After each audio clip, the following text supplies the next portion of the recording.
أعوذ بالله من الشيطان الرجيم بسم الله الرحمن الرحيم الحمد لله رب العالمين والصلاة والسلام على سيد المرسلين اللهم لا علم لنا إلا ما علمتنا إنك أنت العليم الحكيم اللهم علمنا ما ينفعنا وانفعنا بما علمتنا وزدنا علما وأرنا الحق حقا وارزقنا اتباعه وأرنا الباطل باطلا وارزقنا اجتنابه واجعلنا ممن يستمعون القول فيتبعون أحسنه وأدخلنا برحمتك في عبادك الصالحين. Today, inshallah, we'll talk about some of the themes from chapter 42, Surah Ash-Shuraa, the Consultation. Now, this is the second surah out of the series of 7 surahs that start with Hamim, and they have common themes we discussed last week. And the main theme in the surah is the Ummah of Prophet Muhammad ﷺ has been given the responsibility for the final message. So there are responsibilities and warnings of pitfalls in order to fulfill this responsibility. And this surah focuses on the importance of unity and the dangers of conflict among Muslims. So it has themes of forgiveness and mercy. It has themes of consulting each other, returning everything to Allah when there's any type of disagreement. So because an ummah that's united is more capable of disposing its responsibilities than when they're fighting among each other. So having disputes and differences of opinion is okay. I mean, the Quran and Allah did not say, no, you cannot have differences of opinion.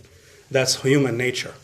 When that difference of opinion becomes a conflict and becomes a source of fighting among each other, that's when Allah draws the line that you're not supposed to do that, because that's very destructive for the unity of the ummah.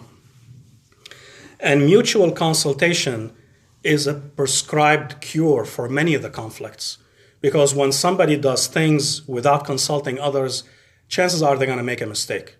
The more people you consult, and not just any people, believers who want the best for you. I mean, these are the people you're supposed to consult, as we'll see in the verses. Now you're borrowing the collective knowledge from the group of the believers, and any decisions that come out of it will be a better decision than if you take the decision on your own. So if we look at the verses, in verse 3, Allah Tabaraka wa Ta'ala says, كذلك يوحي إليك وإلى الذين من قبلك الله العزيز الحكيم. Thus he has revealed to you, O Muhammad, and to those before you, Allah the exalted in might, the wise.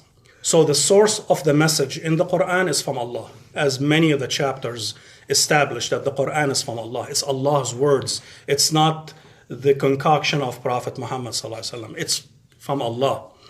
And it's the same message that was delivered to all the prophets. It is a consistent message from the time of Adam till the end of time. The message is one.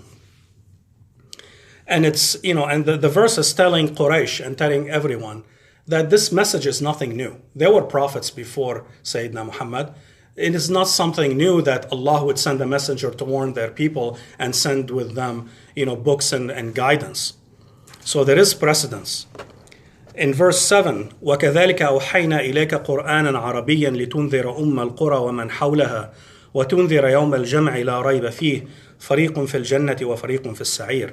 So the message in the Quran is always about warning of the meeting with Allah, the day of judgment, that whatever we do in this life, we have to be held responsible for. So a lot of the messages of all the prophets is believe in Allah and believe in the last day.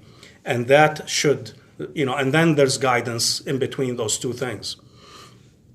So the pivotal verse in the surah, in verse 10, وَمَا اخْتَلَفْتُمْ فِيهِ مِنْ شَيْءٍ فَحُكْمُهُ إِلَى اللَّهِ ذَلِكُمُ اللَّهُ رَبِّي عَلَيْهِ تَوَكَّلْتُ وَإِلَيْهِ أُنِيبُ.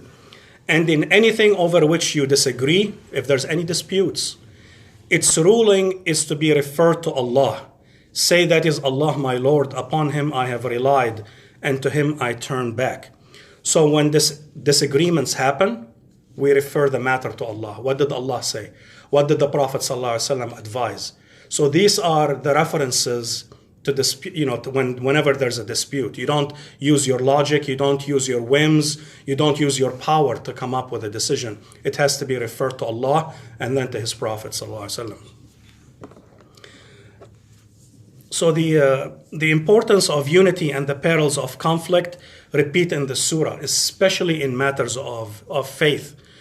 In verse 13, Allah says, شرع لكم من الدين ما وصى به نوحا والذي أوحينا إليك وما وصينا به إبراهيم وموسى وعيسى أن أقيموا الدين ولا تتفرقوا فيه كبر على المشركين ما تدعوهم إليه الله يجتبي إليه من يشاء ويهدي إليه من ينيب.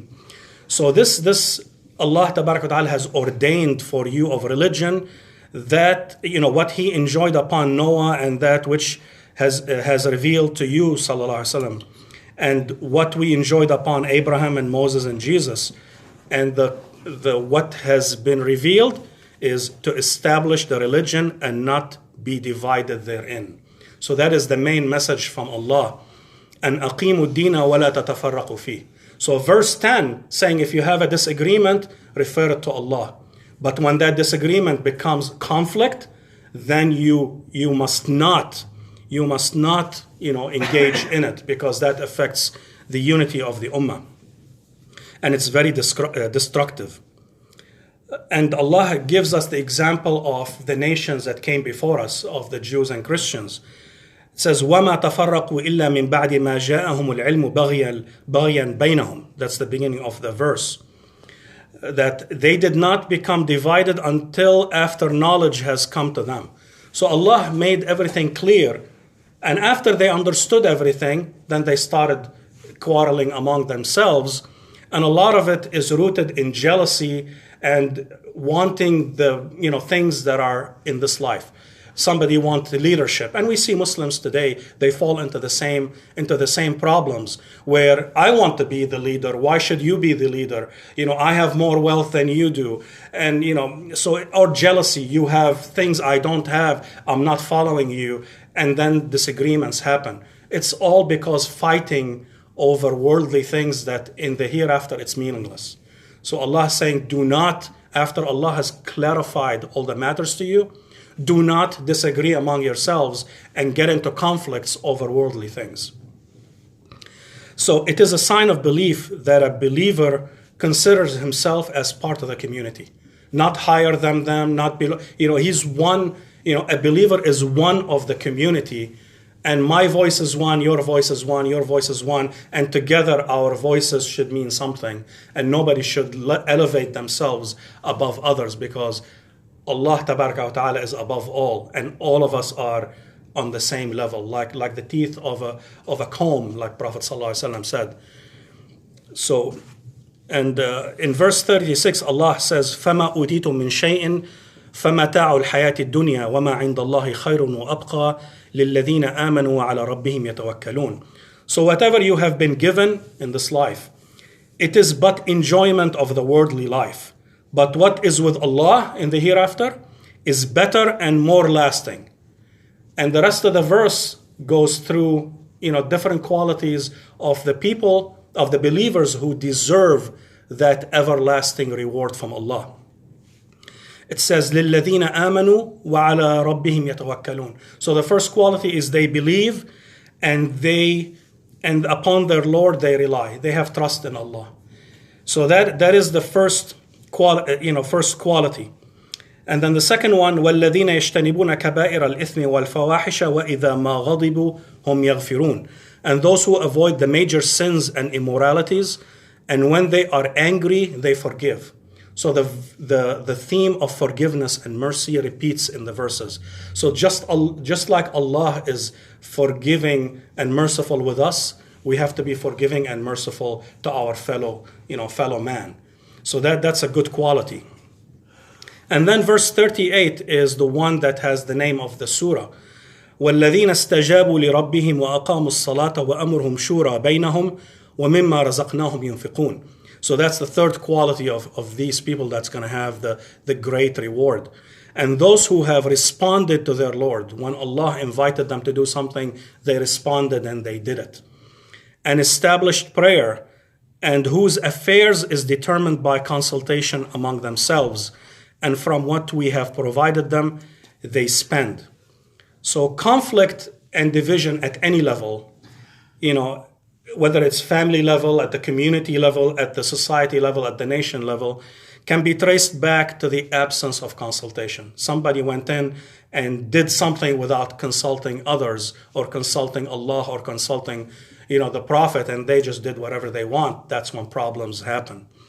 So consultations in all matters, small or large, are the cure for division. So nobody has the complete knowledge except Allah Ta'ala. But collective knowledge among the believers would yield a better decision. So disputes are bound to happen, but they should never result in bloodshed and in people shunning each other and not talking to each other. Everyone has their opinion. No two people agree on the same thing, but you have to have you have to agree to disagree. You cannot say, I'm right, you're wrong. Nobody has a lock on the truth except Allah Ta'ala. So we have, when the majority of the Muslims decide something, it's probably the best decision. And whether you agree with it or not, it's the best, because Allah Ta'ala put the blessing and put the barakah in the collective decisions of the ummah. And then the next quality in verse 39, وَالَّذِينَ إِذَا أَصَابَهُمُ الْبَغْيُ هُمْ يَنْتَصِرُونَ. And those who, when tyranny strikes them, they defend themselves. So a believer is honorable. You hear a Christian sometimes says, if somebody slaps you on the right cheek, you turn the left cheek. No. A believer is honorable. If somebody is belittling you and attacking you, you defend yourself. That's the ruling from Allah. In verse 40, Allah says, وَجَزَاءُ سَيِّئَةٍ سَيِّئَةٌ مِثْلُهَا فَمَنْ عَفَى وَأَصْلَحَ فَأَجْرُهُ عَلَى اللَّهِ إِنَّهُ لَا يُحِبُّ الظَّالِمِينَ. Defending yourself is a must, but you have to do it in due measure. An eye for an eye, not an eye for two eyes for an eye. So if you decide, Allah gave you the option, you either forgive or you get your right back. Somebody came in and slashed your tire. You don't go and slash all four of his tires. You have the right to either forgive or slash one tire. That's the extent that Allah allows you to. And if you do that, verse 41, وَلَمَنْ انْتَصَرَ بَعْدَ ظُلْمِهِ فَأُولَٰئِكَ مَا عَلَيْهِمْ مِنْ سَبِيلٍ. Those who get their right back, nobody can blame them, and nobody can go after them and say, why did you do that? It's an eye for an eye. That's Allah's justice. And in verse 42 says, إِنَّمَا السَّبِيلُ عَلَى الَّذِينَ يَظْلِمُونَ النَّاسَ وَيَبْغُونَ عَلَى الْأَرْضِ بِغَيْرِ الْحَقِّ أُولَٰئِكَ لَهُمْ عَذَابٌ أَلِيمٌ. If you're going to blame anyone, blame the people who start the wrong, who did the wrong. The cause is only against the ones who wrong the people and tyrannize upon the earth without right. Those will have a painful punishment. So blame is squarely on the wrongdoers. And they invite punishment and they invite retribution. In verse 43, وَلَمَنْ صَبَرَ وَغَفَرَ إِنَّ ذَلِكَ لَمِنْ عَزْمِ الْأُمُورِ. And whoever is patient and forgives, indeed that is of the matters requiring determination. So now you have verses that says, if you forgive, it's better. And verses that says, if in some cases, you have to get your right back. So how do we reconcile the two? And the ruling that the scholars came up with is, if you think that forgiveness, if somebody truly did a mistake and learned from it and went back to Allah and kind of mended his ways, if you think forgiving him is going to help him and lead him back to Allah, then forgiveness is better. But if you think that forgiving him is just going to encourage him to do worse, then no, you insist on punishment. So that is the scale that Allah put when there is a human interaction among the collective of people. So and that kind of goes back to Tawheed. If monotheism, when you believe in Tawheed, let's take these two cases. A child falls from a balcony and dies. Who can you blame? I mean, you say it's an act of God. it happens, la hawla wa la quwwata illa billah. But take the same child and somebody wasn't paying attention and hit him with the car and killed him. In the end, the child was killed. In one, there's no one to assign the blame, but in the second, you have the driver of the car to assign the blame to. Now, Tawheed tells you when your level of Tawheed is high and your level of faith in Allah is high, you know that the action came from Allah, whether it came directly or whether it came through somebody else. So if it truly was an accident, you forgive. You're encouraged to forgive because both actions came from Allah. So you may hate the action, but you never hate the person. So that's how we understand forgiveness and lack of forgiveness. So a believer is patient and relies on Allah.